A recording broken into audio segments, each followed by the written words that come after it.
एक दिन सांब, प्रद्युम्न, चारुभानु और गद आदि यदुवंशियों ने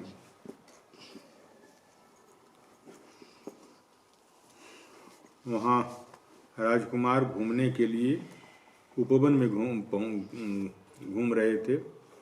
वहाँ बहुत देर तक खेलते हुए उन्हें प्यास लग गई। अब वे इधर उधर जल की खोज करने लगे। वे एक कुएं के पास में गए। उसमें जल तो था नहीं, एक बड़ा विचित्र जीव दिख पड़ा। मैंने शायद आप लोगों को बताया था महाराजा नृग की कथा, नहीं अभी सुनाया। महाराजा नृग नृग नहीं, वह जीव पर्वत के समान आकार वाला एक गिरगिट था। बहुत बड़ा विशाल, जैसे पहाड़ होता है इतने बड़ा वो गिरगिट था।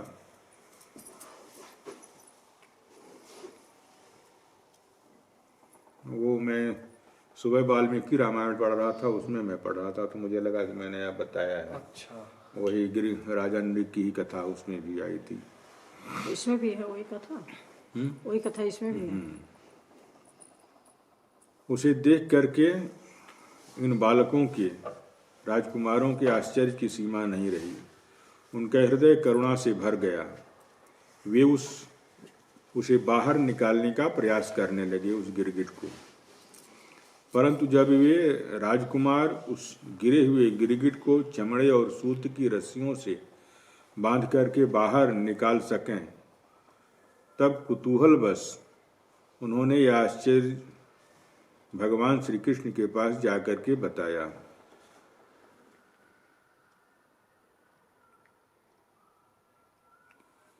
जब उन लोगों से वो गिरगिट वो नहीं निकला, तो ये लोग जाकर के भगवान श्री कृष्ण को बतलाते हैं कि हम लोग एक बड़ा, इतना बड़ा आश्चर्य देखा। एक बहुत बड़ा गड्ढा है जिसमें एक बहुत बड़ा गिरगिट पहाड़ के समान बड़ा है, वो उसमें पड़ा हुआ है। हम लोग निकालने का प्रयास किए, वो नहीं निकला। जगत के जीवनदाता भगवान श्री कृष्ण उस कुएं के पास आए। उसे देख करके उन्होंने बाएं हाथ से खेल खेल में ऐसे अनायास से उन्होंने धीरे से पकड़ा, उसको निकाल करके बाहर कर दिया। भगवान श्री कृष्ण के कर कमलों का स्पर्श होते ही, मतलब जैसे ही भगवान श्री कृष्ण ने उसे छुआ, उसका गिरगिट रूप समाप्त हो गया और वह एक स्वर्ग के देवता के समान सुंदर रूप में, एक बहुत सुंदर राजकुमार राजा के तरह से वो दिखलाई देने लगा। अब उसके शरीर का रंग तपाए हुए सोने के समान चमक रहा था और उसके शरीर पर अद्भुत वस्त्र, आभूषण, पुष्पों के हार शोभा पा रहे थे। यद्यपि भगवान श्री कृष्ण जानते थे कि इस दिव्य पुरुष को यह गिरगिट योनि क्यों मिली थी, फिर भी वह कारण सर्वसाधारण को मालूम हो, मतलब सबको ये बात पता चले कि ये कौन है, क्या है, कैसे यहाँ पर पड़े हुए हैं। इसलिए उन्होंने उस दिव्य पुरुष से पूछा, महाभाग, तुम्हारा रूप तो बहुत ही सुंदर है, तुम कौन हो? मैं तो ऐसा समझता हूँ कि अवश्य ही कोई श्रेष्ठ देवता हो। कल्याण मूर्ति, किस कर्म के फल से तुम्हें ये गिरगिट की योनि प्राप्त हुई थी? वास्तव में तुम इसके योग्य नहीं हो। हम लोग तुम्हारा वृत्तांत जानना चाहते हैं। यदि तुम हम लोगों को वह बतलाना उचित समझो तो अपना परिचय दो। सुखदेव जी कहते हैं कि परीक्षित, जब अनंत मूर्ति भगवान श्री कृष्ण ने राजा नृग से, क्योंकि वो इस रूप में प्रकट हुए थे, इस प्रकार से पूछा, तब उन्होंने अपना सूर्य के समान जाज्वल्यमान मुकुट झुका करके भगवान को प्रणाम किया और उसके बाद इस प्रकार से कहने लगे। राजा नृग ने कहा, मैं महाराज इक्ष्वाकु का पुत्र राजा नृग हूँ। जब कभी किसी ने आपके सामने दानियों की गिनती की होगी, तब उसमें मेरा नाम भी अवश्य ही आपको कानों में पड़ा होगा। प्रभु, आप समस्त प्राणियों के एक एक वृत्ति, एक एक व्यवहार को समझते हैं और उसके साक्षी हैं। भूत और भविष्य व्यवधान भी आपके अखंड ज्ञान में किसी प्रकार का बाधा नहीं डाल सकते। मतलब बात पीछे की है, बहुत हजारों वर्ष पहले की है, तो इसका मतलब ये नहीं कि आप भूल गए हैं, आप सब कुछ जानते हैं। भगवान पृथ्वी में राजा नृग ने कहा कि मैं भी आपकी आज्ञा का पालन करने के लिए ही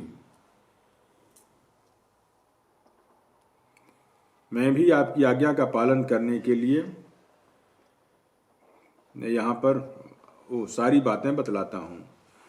भगवान, पृथ्वी में जितने धूलि के कण हैं, आकाश में जितने तारे हैं और वर्षा में जितनी जल की धाराएं गिरती हैं, मैंने उतनी ही गौएं दान किया है। कहा जाता है कि अगर एक भी गाय व्यक्ति दान कर दे तो नरक से उसका उद्धार हो जाता है। वो गाय उसको नरक से उद्धार कर देती है। लेकिन चाचा, दान किसको? सिर्फ ब्राह्मण को या? दान तो ब्राह्मण को ही दिया जाता है, और किसी को दिया जाता है मुझे नहीं मालूम है। नहीं ब्राह्मण को ही दान दिया जाता है। मैंने इसीलिए सवाल पूछा क्योंकि दद्दू गाय छू के दान देते थे, मैंने बहुत बार सुना है। ठीक है, तो फिर वो दान किसी ब्राह्मण को ही देते होंगे? हाँ, तो ब्राह्मण को ही दिया जाता है। दान ब्राह्मण को ही दिया जाता है, और लोगों को भी हेल्प किया जाता है। सबके जितने भी प्राणी हैं दुख दर्द में, उनको जो कुछ भी दिया जाता है वो दान नहीं होता। दान तो ब्राह्मण को ही दिया जाता है, यानी किसी को नहीं। बेटी बहन को भी दे सकते हैं। वो दान नहीं कहा जाता है, वो उनके प्रति फर्ज होता है अपना देना। नहीं, जैसे दान किए हैं उन्होंने, खरीद के दे दिए तो वो भी दिया जाता है। बेटी बहन को गाय का दान? हाँ, नहीं, खाली पंडित को दे सकते हैं। जाता। हाँ, दान जो जिसका फल बतलाया जा रहा है वो दान ब्राह्मण को ही दिया जाता है। अपनी बेटी बहन वगैरह को जो दिया जाता है वो दान नहीं है। इस प्रकार का दान को दान नहीं कहा जाता है। वे सभी अब बतला रहे हैं राजा नृग कि वे सभी गौएं दूध देने वाली होती थीं, जवान होती हैं। ये नहीं कि बच्ची या बूढ़ी गाय को दान कर दिया, नाम मात्र का गाय को एक कोटा पूरा कर दिया। सीधी लात मारने वाली गाय को दान कर दिया तो वो भी नहीं पूरा फल देगी। सुंदर और शुभ लक्षणों से युक्त, जिसके अच्छे सुंदर हो, देखने में भी सीधी सादी हो, दूध देती हो, जवान हो और शुभ लक्षणों वाली हो। ऐसी नहीं, कई बार कहा जाता है कि ऐसी गाय दान दो जो जिसके पास जाए उसका सत्यानाश होने लगे। क्योंकि ऐसा भी होता है, कोई गाय अगर हम खरीद करके ले आए, कहीं से आ गई है, वो हमारे दरवाजे पर आ जाएगी तो हमारा नुकसान करने लगेगी। और वही शुभ लक्षण वाली होगी तो हमारे यहाँ आएगी तो हमारी वृद्धि होगी, तो उसका भी फल होता है। जैसे लड़की ले आना हुआ वही बात है। तो कपिला, सारी की सारी गौएं कपिला गाय थी, मतलब वो जो धर्मश्रेष्ठ, धर्म में उत्तम मानी जाती हैं। उन्हें मैंने न्याय के धन से प्राप्त किया था। उन गायों को मैंने चोरी से नहीं, ठगी से नहीं, न्याय के धन के द्वारा उन गायों को मैंने खरीदा था और उनको मैंने दान किया था। और सबके साथ बछड़े थे, मतलब गाभिन गाय नहीं, उसके साथ बछड़े भी थे जो दूध देती थी। उनके सींग में सोना मढ़ दिया जाता था गाय के, उनके खुर में चांदी लगा दिया जाता था। उसकी खुर चांदी की बनाई जाती थी, सींग सोने की बनाई जाती थी। उन्हें वस्त्र और आहार गहनों से सजा दिया जाता था। उनके पीठ पर कपड़े लगा दिए जाते थे, उनके गले में माला पहना दिया जाता था। उनको अच्छी तरह से सजा करके ऐसी गौएं मैंने दान दी थी। भगवान, मैं जवानी में संपन्न श्रेष्ठ ब्राह्मण राजकुमारों को, जो सभी प्रकार से सद्गुणी, ब्राह्मण भी वही हो जो विद्वान हो, जवान हो और साधक तपस्वी हो, ऐसे ब्राह्मणों को मैंने दान दिया था। ऐसे नहीं बूढ़े या बीमार ब्राह्मण को मैंने दान दे दिया है, या पढ़े लिखे नहीं है, गंवार है, मूर्ख हैं, ऐसे ब्राह्मण को दिया है, ऐसा भी नहीं है। जो सद्गुणी थे, शील संपन्न थे, कष्ट में पड़े हुए कुटुंब वाले, मतलब जिसके पास विद्वान हैं, जवान हैं, लेकिन उनके पीछे बहुत बड़ा परिवार है, उनका पालन पोषण नहीं कर पाते थे, तो उसको देने से वो अपने परिवार का पालन कर सकते थे। तो ऐसे ब्राह्मणों को मैंने दान दिया था। जो दंभ रहित थे, मतलब पाखंड नहीं करने वाले थे, तपस्वी थे, वेद पाठी थे, शिष्यों को विद्या दान करने वाले थे और सच्चरित्र होते थे, मतलब उनका चरित्र भी शुद्ध होता था, लंपट नहीं होते थे। वस्त्राभूषण से अलंकृत करता और गौओं को उन गौओं का दान करता था। मतलब हर प्रकार से दोनों ही, जिन गायों का मैं दान करता था वो भी अच्छी होती थी और जिनको मैं देता था वो भी अच्छे होते थे।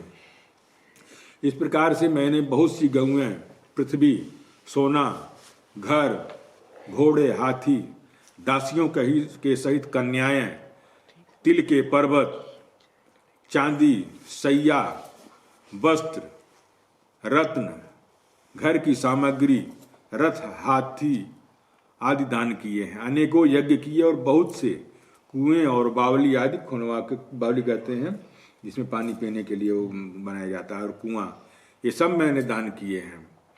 एक दिन किसी अप्रतिग्रही दान न लेने वाले तपस्वी ब्राह्मण की एक गाय बिछुड़कर मेरी गौओं में आ गई। अप्रतिग्रही मतलब कुछ ब्राह्मण ऐसे होते हैं जो किसी से दान नहीं लेते हैं, भिक्षा भी नहीं मांगते हैं। वो सड़क पर किनारे अन्न पड़ा हुआ, घास पात पड़ा हुआ, उसको नोच करके, उबाल करके, कूट करके, नमक मिर्ची मिला करके खा लेंगे, लेकिन किसी से कुछ मांगेंगे नहीं। बाजार उठ गई है तो वहाँ से दाने उठा लेंगे, उनको उबाल करके खिचड़ी बना करके खा लेंगे, उससे वो पेट भर लेंगे। या खेत कट गया है, सब बीन करके, मजदूर बीन करके उठा ले गए हैं, उस वहाँ से दाना उठा करके ले आएंगे, अपना कूट काट करके उसको अपना पीस करके जो कुछ बनाना चाहेंगे बनाएंगे। उसको भी वो खाने से पहले कुछ न कुछ दान करते, उसके बाद वो खाते थे। तो उनको प्रतिग्रही मतलब वो किसी से कुछ भी नहीं लेते थे, वो ब्राह्मण थे। तो ऐसे ब्राह्मण बड़े तेजस्वी, बड़े विद्वान माने जाते हैं। उनका अपराध करने पर कभी मतलब सर्वनाश हो जाता है उस व्यक्ति का, अगर उसका कोई अपराध कर देता है। तो वो अप्रतिग्रही ब्राह्मण की एक गाय बिछुड़ करके मेरी गौओं में आ गई।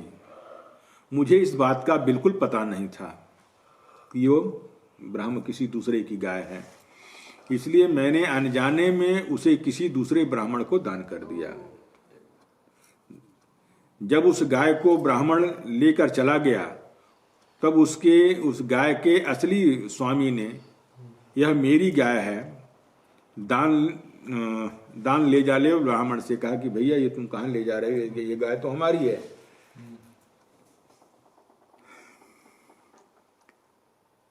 वो दोनों ब्राह्मण आपस में झगड़ गए और अपनी अपनी बात पर कायम रहे। एक कहता था कि मुझे राजा ने दान किया है, मैं ले जाकर के जा रहा हूँ।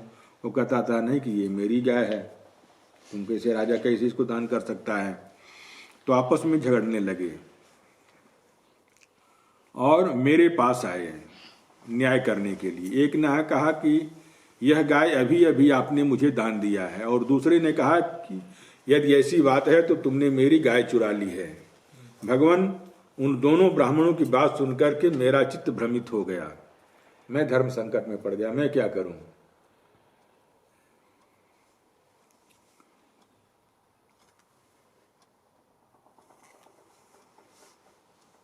मैंने धर्म संकट में पढ़ करके उन दोनों से बड़ी अनुनय विनय किया, मेरी प्रार्थना की कि मैं बदले में 1 लाख उत्तम गाय आपको दान दे रहा हूं, आप इस गाय को मुझे दे दो।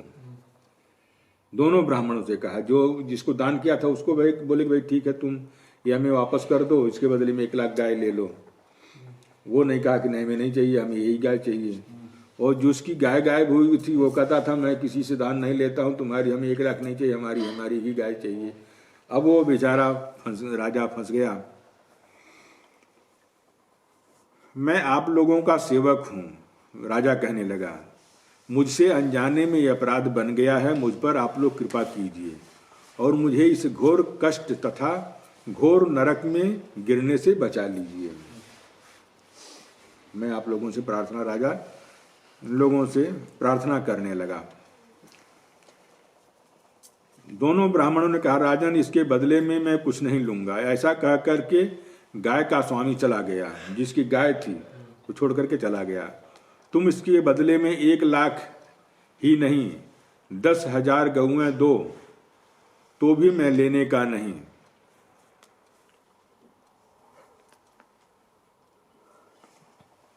मतलब हाँ, 1 लाख नहीं, उसमें 10 लाख और, मतलब 1,10,000 गौएं दो तो भी मैं लेने वाला नहीं हूं। इस प्रकार के कहकर दूसरा ब्राह्मण भी चला गया। देवाधिदेव जगदीश्वर इसके बाद आयु समाप्त होने पर यमराज के दूत आए और मुझे यमराज की पुरी ले जाने लगे। वहां यमराज ने मुझसे पूछा, राजन तुम पहले अपने पाप का फल भोगना चाहते हो या पुण्य का? तुम्हारे दान और धर्म के फलस्वरूप तुम्हें ऐसा तेजस्वी लोक प्राप्त होने वाला है जिसकी कोई सीमा नहीं है। भगवान, तब मैंने यमराज से कहा कि देव, पहले मैं अपने पाप के फल को भोगना चाहता हूँ। और उसी क्षण यमराज ने कहा कि तुम गिर जाओ। उनमें से ऐसा कहते ही वहां से मैं गिरा। गिरते ही समय मैंने देखा कि मैं गिरगिट हो गया हूँ। प्रभु, मैं ब्राह्मणों का सेवक, उदार, दानी, आपका भक्त तथा मुझे इस बात का उत्कृष्ट अभिलाषा थी कि किसी प्रकार से आपका दर्शन हो जाए। इस प्रकार आपकी कृपा से मेरे पूर्व जन्मों की स्मृति नष्ट नहीं हुई है। भगवान श्री कृष्ण से कह रहे हैं कि ये सारी बातें मुझे याद हैं कि कैसे कैसे मैं गिरगिट बन गया करके, और मैं यहाँ पर आकर के गिर गया था। और वो कह रहे हैं कि मतलब आपकी कृपा से मेरा जो ये ज्ञान था कि मैं पहले जन्म में क्या था वो नष्ट नहीं हुआ। राजा नृग कहते हैं कि आप परमात्मा हैं, बड़े बड़े शुद्ध हृदय योगीश्वर, उपनिषदों की दृष्टि से अभेद दृष्टि, अपने हृदय में आपका ध्यान करते रहते हैं। इंद्रियातीत परमात्मन साक्षात आप मेरे नेत्रों के सामने कैसे आ गए? क्योंकि मैं तो अनेक प्रकार के व्यसनों से, दुखद कर्मों में फंस करके अंधा हो रहा था। आपका दर्शन तो तब होता है जब संसार के चक्कर से छुटकारा मिलने का समय आता है। देवाधिदेव, देवताओं के भी आराध्य देव पुरुषोत्तम गोविंद, आप ही व्यक्ति और व्यक्ति अर्थात निराकार और साकार दोनों आप ही हैं।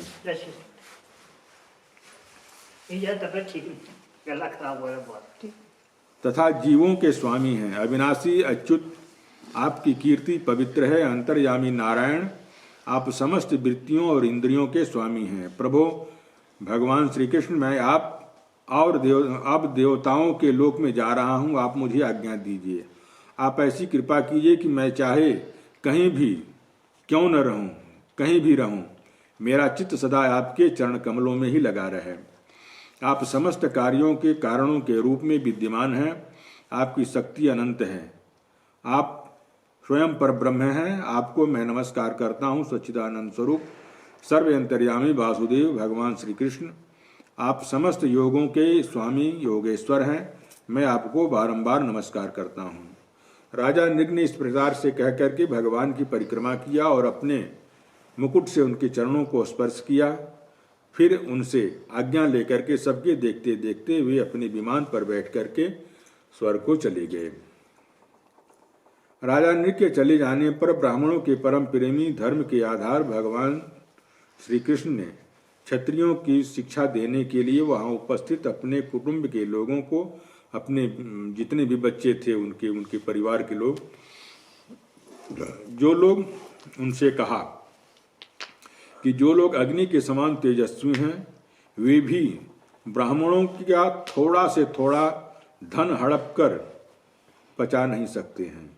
फिर जो अभिमानवश झूठ मूठ के अपने को लोगों का स्वामी समझते हैं, वे राजा तो क्या पचा सकते हैं। मैं हलाहल विष को विष नहीं मानता, भगवान श्री कृष्ण कह रहे हैं, क्योंकि उसकी चिकित्सा हो सकती है। वस्तुतः में ब्राह्मणों का धन ही परम विष है, सबसे बड़ा विष है, क्योंकि उसको पचा लेने के लिए पृथ्वी में भी कोई औषधि नहीं है, सारे संसार में कोई दवा नहीं है जो ब्राह्मण का धन हरण कर ले और उसको हजम कर जाए। कोई उपाय नहीं है। हलाहल विष केवल खाने वाले को ही प्राण लेता है, उसी को मारता है। और आग भी जल के द्वारा बुझाई जा सकती है, परंतु ब्राह्मण के धन के रूप में अरणि से जो आग पैदा होती है वह सारे कुल को नष्ट कर देती है, मतलब पूरे खानदान को नष्ट कर देती है। ब्राह्मण का धन यदि उसकी पूरी संपत्ति लिए बिना भोगा जाए तब तो वह भोगने वाले के, उसके लड़के और पौत्र, इन 3 पीढ़ियों तक चौपट करता है। ब्राह्मण का धन अगर बिना उसकी आज्ञा के पूरी पूरी संपत्ति मतलब हम लेना ठीक है ना, और वो प्रसन्नता पूर्वक दे दे तो फिर लिया जा सकता है, अन्यथा उसका धन नहीं लिया जा सकता है। उनके 3 कुलों को नष्ट कर देती है, परंतु एक बलपूर्वक हट करके उसका उपयोग किया जाए तब तो वह पूर्व पुरुषों की 10 पीढ़ियां और आगे की 10 पीढ़ियों को नष्ट कर देती है। अगर हट के या जबरदस्ती उससे लिया जाता है तो 10 पीढ़ी पहले को भी नरक में ले जाएगी और आगे वाले आने वाले को भी 10 पीढ़ी को नरक में ले जाएगी। खैर आजकल इसको कोई मानता नहीं है। जो मूर्ख राजा अपने राज लक्ष्मी के घमंड से अंधे होकर के ब्राह्मणों का धन हड़पना चाहते हैं, समझना चाहिए कि वे जानबूझ करके नरक में जाने का रास्ता साफ कर रहे हैं। वे देखते नहीं कि उनके अधः पतन के कैसे गहरे गड्ढे में गिरना उनको पड़ेगा। जिन उदार हृदय और कुटुंबी ब्राह्मणों की वृत्ति छीन ली जाती है, उनके